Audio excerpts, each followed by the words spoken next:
Good to have with us today Aaron Swain of the Promisedland Quartet. Aaron, how you doing? I'm doing well, sir. How are you? I'm doing good. I always like to check with folks in this pandemic to make sure that everybody is healthy. So you're coronavirus free and the family is as well? Yes, sir. We sure are. Well, actually, funny story about that. We're 99.9% sure, hindsight being 2020, that my brother had it back in December. So if he did, then I think we're all safe because we've been exposed. But either way, we're all happy and healthy here.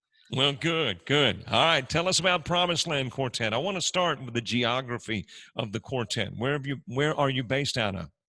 We are based in the Shenandoah Valley of Virginia, a little town called Edinburgh, Virginia.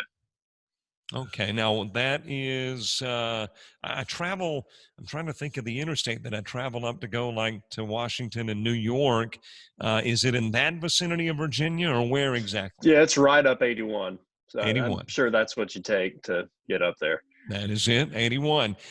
I looked at your website and see where you're celebrating 20 years of ministry, and then I scroll down and find a link to Absolutely Gospel where you're the breakthrough artist. So that almost seems like a contradiction. You've been at it for so long, but obviously the country just beginning to learn of Promised Land.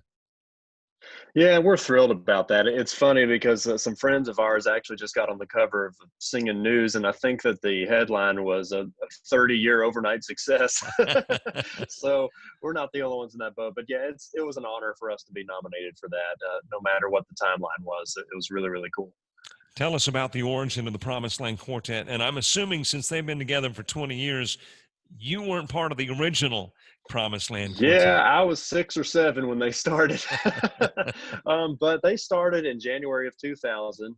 All the men had been in other ministries before then, and they were like, look, we don't want to travel that much. We'll just do this one weekend a month to kind of scratch the itch. And they were all cool with that. Well, 6 months into it, that didn't last, and the rest is history. So they went from that to doing about 125, 150 dates a year. Now, the members of the group, I'm going to put you to the test. Of course, you're much younger than I am. And if I had to remember the names of the group members, I would probably stumble along the way. But I'm believing in you, man. Tell us who are part of the Promised Land Quartet. Sure, we'll just start from the highest vocal part down. Joey Wilson's our tenor singer. He's from Warrenton, Virginia, and he is one of the founding members. And he actually does all the producing and arranging for Promised Land Quartet. So I like to say that he's responsible for the PLQ sound. And then the other remaining original member is our lead singer, Mr. Gene Hammond. He is from Edinburgh, Virginia, and has a great history in gospel music. He actually spent a lot of years with the Cressman Quartet and actually sang lead under Ernie Phillips, that was a tenor there for a lot Hmm. of years. So rich history there, and just a great, consistent, high lead singer, and he has to be to sing under Joey. Which, by the way, the tenor singer arranges all of our stuff, so we we have to sing pretty high. And then I am there as the baritone. I've been here 5 years in August, and I'm from a little town called Forest, Virginia, right outside of Lynchburg. Most people know where Lynchburg is because of Liberty Hmm. University, so I just say I'm from right outside of there. And then our newest member is 24-year-old bass singer Jeremy Sandridge, and he is from Durham, North Carolina, so he's the farthest away. And he actually, it was kind of a whirlwind audition, but we were finishing up our Christmas tour, and he had about, I think it was 2 weeks to learn our Christmas material when he joined. And he made his official debut at our anniversary concert back in January and doing a fantastic job. And that's who makes up the Promised Land Quartet. Well, now there's not a conflict, is there, between you and the new bass singer? I mean, he's either what, a Tar Heel or a Blue Devil, and I'm assuming you guys are, or maybe the Cavaliers. I mean, you don't have any conflict, right? Well, I'm sure you see my shirt, UVA all the way. I'm born and bred Cavalier, and he's a UNC fan, and you know, unless we're playing each other, we don't give each other too much grief. You mentioned there was one gentleman who does the arranging for Promised Land Quartet. Does he also select the music, or what is the process in determining what songs you record? So we listen to demo CDs that we get from different places, and we each give our input on the songs. It's very much a team effort. And of course, Joey, the first time he hears something, he's already got the wheels turning on what can be arranged, and he's got voices in his head.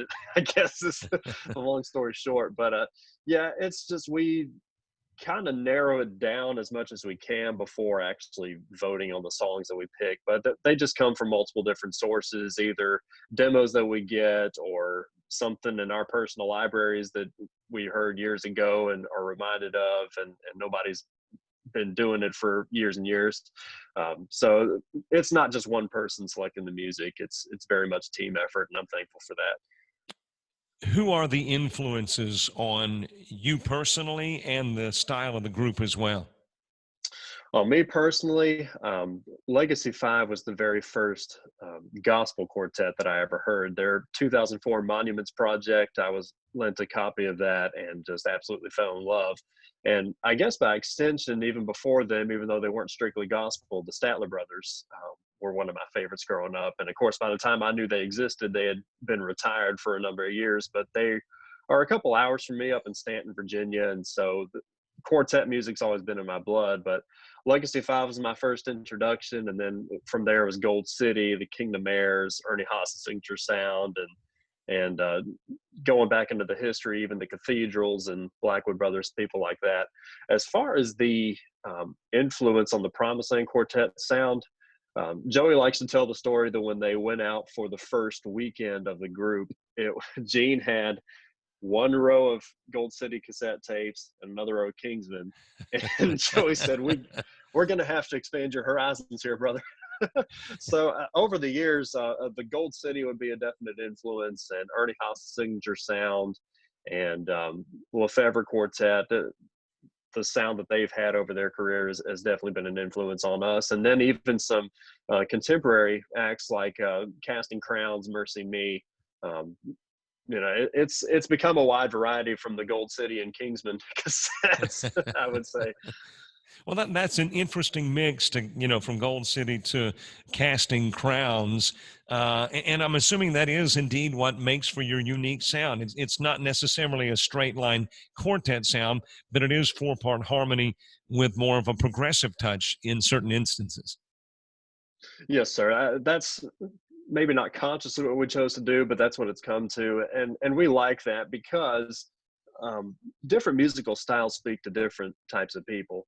And I also like to tell people that just music itself will reach people that a sermon never would, but everybody has their own musical taste. Mm-hmm. And if we can effectively incorporate different music styles and be as effective as we can in spreading the gospel message in song, then that's great. I'm glad that we're able to do that. Tell us about the new project. The new project is entitled There's Always Hope. And if you had asked us if we knew how much we would need messages of hope and encouragement with all this that's going on, then we would have said you were crazy at the beginning of the year. But God and his providence allowed us to come out with this collection of songs of hope and encouragement literally right before this coronavirus pandemic hit. And so the title of the project fits what it's about. It's a whole lot of encouraging songs and several songs that talk about our faith and being bold in that. And the title track especially, at least in my personal instance, I have listened to that over and over again while we've been in this time of not being able to travel and changing work situations, things of that nature. And it simply says, this is not the end of the rope. There's always hope. And that hope is found in Jesus Christ.